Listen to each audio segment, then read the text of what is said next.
আজকে একটা ভিডিও দেখলাম, এক আলেম নামে কলঙ্ক, আহলে হাদিসের নাম নিয়েছে। এটা আহলে হাদিসের লোক না, এটা জালেম একটা। এই রফিকুল ইসলাম বিন কি জানো, হিমার ইবনে হিমার, হিমার ইবনে হিমার, এইরকম নাম ওদের।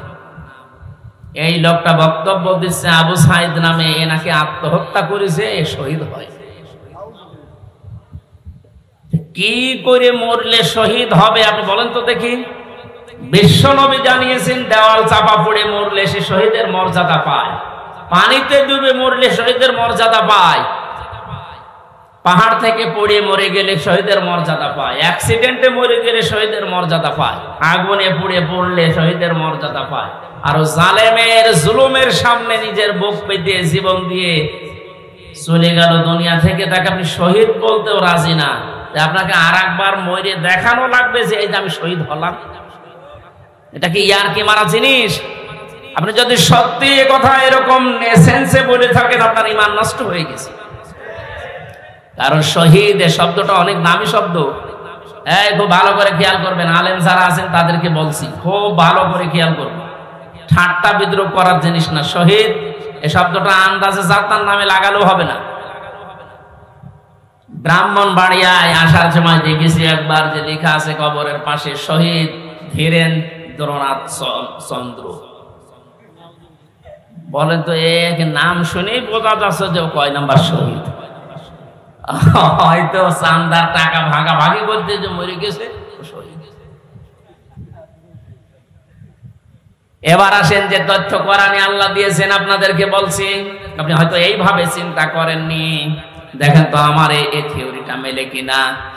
সূরা বাকারার ভেতরে আল্লাহ জানিয়েছেন, ওয়ালা তাকুলু লিমান ইউকতালু ফি সাবিলিল্লাহি আমওয়াত বাল আহইয়াউ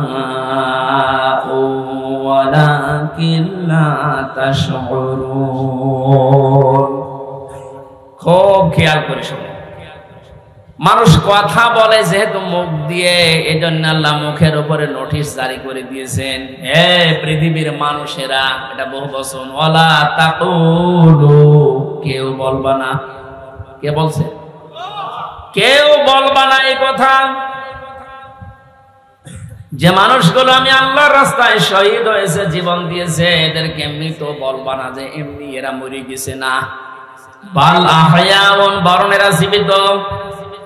ওয়ালাকিন লা তাশউরুন, কিন্তু তোমরা এটা টের পাও না। তাহলে মুখ দিয়ে কেউ কোনোদিন শহীদদের ব্যাপারে উল্টাপাল্টা কথা বলবেন না। ৭১ সালে এদের স্বাধীন করার জন্য যারা জীবন দিল, তাদেরকে যদি শহীদ বলতে পারেন, ২৪ সালে জালেমদের মোকাবেলা করার জন্য নিজের জীবনটা যারা দিয়ে দিল, তাদেরকে শহীদ বলতে আপনার অসুবিধা কোন জায়গায়? আপনি আমার একটা কথা খণ্ডন করেন তো, যে না এটা মিলছে না। আল্লাহ মুখের উপরে প্রথমে নোটিশ দিয়েছেন, ১৪৪ ধারা জারি, মুখের উপরে মুখ দিয়ে বলবি না, কেউ বলবি না যে আমি আল্লাহর জন্য যারা জীবন দিয়েছে এরা শহীদ হয়নি রে, এমনি মারা গেছে।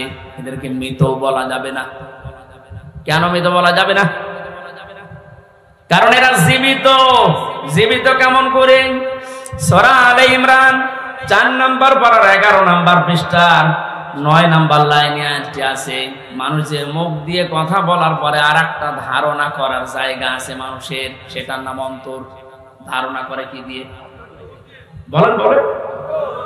মানুষের অন্তরে যেন ধারণাও না আসে, আল্লাহ এই জন্য অন্তরের উপরও নোটিশ দিয়েছেন, আলা তাহসাবান্নাল্লাযীনা কুতিলু ফি সাবিলিল্লাহি আমওয়াতা বাল আহয়াউন ইনদা রাব্বিহিম ইরযাকুন।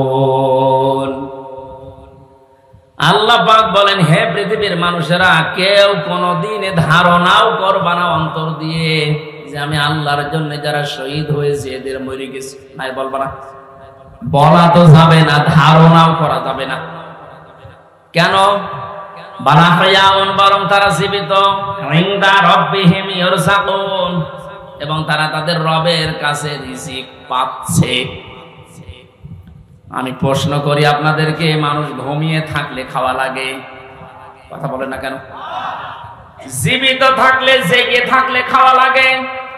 সুতরাং যারা শহীদ হয় এরা ঘুমায় না, এ মানুষগুলো মারাও যায় না, এরা একটা জায়গা থেকে আর এক জায়গায় স্থানান্তরিত হয়, জায়গা পরিবর্তন করে আর এক জায়গায় চলে গেছে। এই